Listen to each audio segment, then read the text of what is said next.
কাঁচা লঙ্কার official YouTube চ্যানেলে সবাইকে জানাচ্ছি একটা ওয়ার্ম ওয়েলকাম। আশা করি আপনারা প্রত্যেকে খুব ভালো আছেন। এই যে দেখতে দেখতে শীতটা এলো, আবার দেখতে দেখতে শীতটা চলে যাওয়ার সময়ও হয়ে গেল। শীত থাকতে থাকতে একদিনকে বাড়িতে বানিয়ে ফেলুন মাটন পায়া স্যুপ। মাটন পায়া স্যুপ কিন্তু খাওয়া শরীরের জন্য ভীষণ ভালো, আর শীতকালে এই ধরনের স্যুপ খেতে কিন্তু ভীষণ ভালো লাগে। মাটন পায়া স্যুপের কিন্তু অনেক ধরনের হেলথ বেনিফিট আছে। মাটন পায়া স্যুপ কিন্তু ইমিউন সিস্টেম ভালো করতে সাহায্য করে, গাট হেলথ ভালো করতে সাহায্য করে, জয়েন্ট পেন কিওর করতেও সাহায্য করে। বলুন আমার সাথে কাঁচা লঙ্কা রান্না করে প্রথমে আগে আপনাদেরকে দেখিয়ে দিই এই মাটন পায়া স্যুপ বানানোর জন্য আমাদের কি কি উপকরণ লাগছে। মাটন পায়া স্যুপ বানানোর জন্য প্রথমে আমি মাটনের পায়া নিয়েছি 500 গ্রাম মতো, ভালো করে ধুয়ে পরিষ্কার করে নিয়েছি। সাথে দুটো তেজপাতা নিয়েছি, 4টে কাঁচা লঙ্কা নিয়েছি, লবঙ্গ নিয়েছি, ছোট এলাচ নিয়েছি, দারচিনি নিয়েছি, গোটা গোলমরিচ নিয়েছি, 1 টিস্পুন গরম মশলার গুঁড়ো নিয়েছি, 1 টিস্পুন আমি গোলমরিচের গুঁড়ো নিয়েছি, হাফ কাপ আমি টক দই নিয়েছি, দুটো পেঁয়াজ আমি লম্বা করে কেটে নিয়েছি, হাফ ইঞ্চ মতো আদা নিয়েছি যেটাকে আমি ছোট ছোট করে কুচিয়ে নিয়েছি,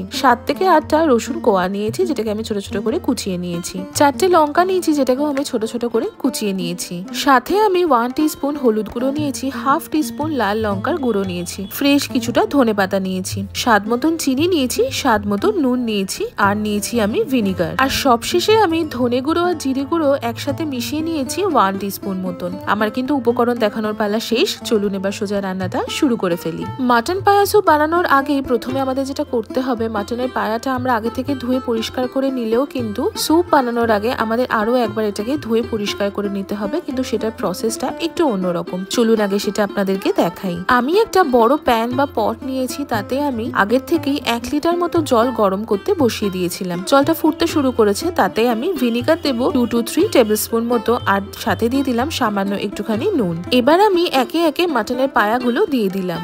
এই স্টেপটা কিন্তু ভীষণই ইম্পর্টেন্ট। মাটনের পায়া আপনি যত ভালো করে ধুয়ে পরিষ্কার করুন না কেন, কিছু নোংরা এবং একটা আষ্টে গন্ধ কিন্তু রয়েই যায়। সেইটাকে মূলত পরিষ্কার করার জন্য এবং গন্ধটা যাতে একটু কমে যায়, তার কারণে কিন্তু এই স্টেপটা আমাদের ফলো করতেই হবে। এমনি সাধারণ জলে ধুয়ে পরিষ্কার করলে কিন্তু এই নোংরাটা বা এই গন্ধটা কিন্তু যাবে না। আমি কিন্তু মোটামুটি এটাকে 30 মিনিট মতো ফুটিয়ে নেব। দেখতেই পাচ্ছেন অনেক ময়লা কিন্তু উঠে আসছে, সেটা আমি একটা হাতার সাহায্যে তুলে নেব।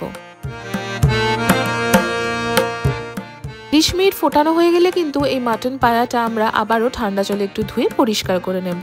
চলুন এবার পরের স্টেপে যাই। আমি একটা প্রেসার কুকার নিয়েছি। প্রেসার কুকারে আমি 2 টিস্পুন মতো ঘি গরম করে নেব। আপনারা চাইলে তেল আর ঘি মিশিয়েও করতে পারেন বা তেলেও করতে পারেন, তবে আমি বলবো মাটন পায়া স্যুপটা কিন্তু ঘিতেই করবেন, তাতে কিন্তু স্বাদটা খুবই ভালো আসবে। ঘি গরম হয়ে গেলেই আমি আগে তাতে তেজপাতা দিয়ে দিলাম, আর সাথে গোটা গরম মশলাটা দিয়ে দিলাম। মিনিট খানেক ভালো করে সতে করে নিয়ে পেঁয়াজ কুচিটা দিয়ে দিলাম।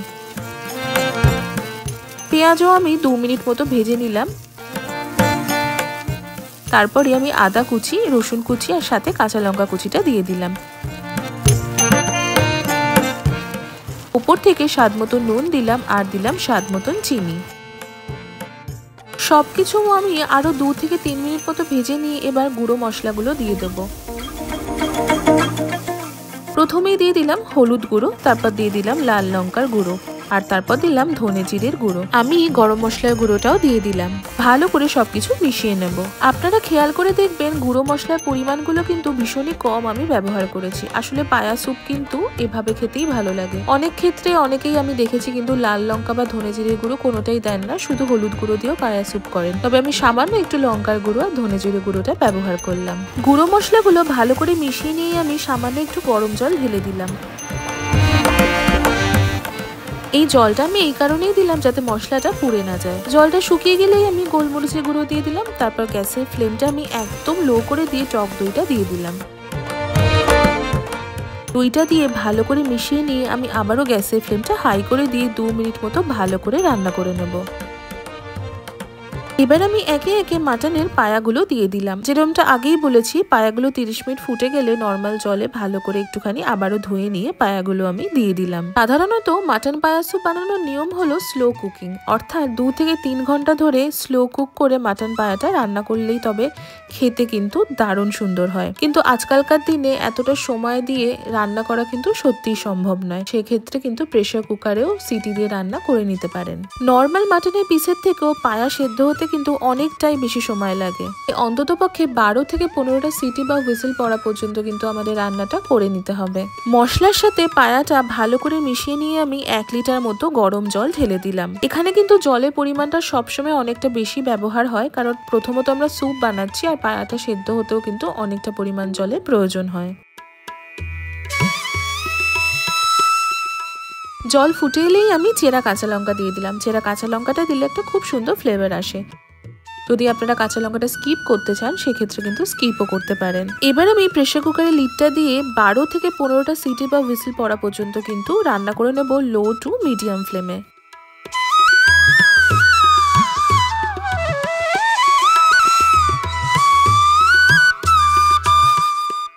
12 থেকে 15টা হুইসেল বা সিটি পড়ার পর আমাদের পায়া স্যুপ কিন্তু একদম তৈরি হয়ে গেছে। চলুন এবার সার্ভ করি গরম গরম মাটন পায়া স্যুপ। কেমন দেখতে লাগছে সেটা কিন্তু কমেন্ট সেকশনে জানাতে একদম ভুলবেন না। মাটন পায়া স্যুপ কিন্তু সার্ভ করার একটা নিয়ম আছে। আপনারা চাইলে কিন্তু নর্মাল ভাবেও সার্ভ করতে পারেন, বা যে স্যুপ বলে বা যে পাত্রে মাটন পায়া স্যুপটা সার্ভ করবেন তার উপরে একটা ছাঁকনি দিয়ে স্যুপটা একটুখানি ছেঁকে নেবেন, যাতে এক্সট্রা কোনো গরম মশলা বা পেঁয়াজ আদা রসুন কোনোটাই আমাদের মুখে না পড়ে। এইভাবে ছেঁকে নিয়ে খেতে কিন্তু মাটন পায়া স্যুপ বেশি ভালো লাগে। মাটন পায়া স্যুপ বানানো কিন্তু ভীষণ সিম্পল। আমি কিন্তু একদম সহজ উপায়, একদম ঘরোয়া পদ্ধতিতে মাটন পায়া স্যুপের রেসিপিটা আপনাদের সাথে শেয়ার করলাম। মাটন পায়া স্যুপ শরীরের জন্য খাওয়াও ভীষণ ভালো। এটা কিন্তু গুড সোর্স অফ প্রোটিন। বাড়িতে কিন্তু একবার ডেফিনেটলি ট্রাই করবেন, আপনাদের কিন্তু খুব ভালো লাগবে। উপর থেকে আমি ফ্রেশ ধনেপাতা কুচি ছড়িয়ে দিলাম। এই ধনেপাতা কুচিটা দিলেও কিন্তু খেতে দারুণ লাগে। দেখা হবে আবারও একটা খুব সুন্দর রেসিপির সাথে। ততক্ষণের জন্য ভালো থাকবেন, সুস্থ থাকবেন আর কাঁচা লঙ্কাকে এইভাবেই ভালোবাসা সাপোর্ট দিতে থাকবেন। See you soon and happy cooking!